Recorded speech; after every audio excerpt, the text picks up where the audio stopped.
While this task is every bit as difficult as that which was faced by those heroes and heroines decades ago, it is, however, not insurmountable.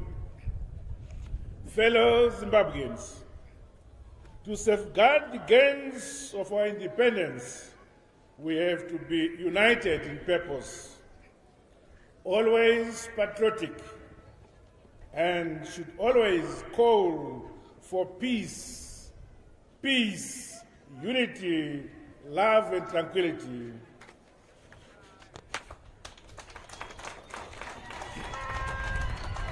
As we seek to modernize and industrialize our economy in line with our national vision to become a middle-income economy with increased investment, decent jobs, broad-based empowerment, free from poverty and corruption by 2030.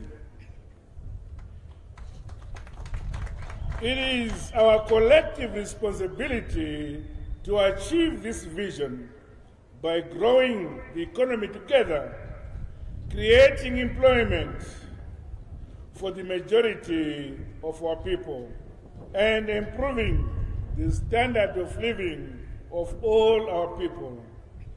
Furthermore, I urge us all to strive to build a Zimbabwe where everyone is accommodated, has a sense of belonging, and feels safe and secure, irrespective of creed, tribe, race, religion, or social standing.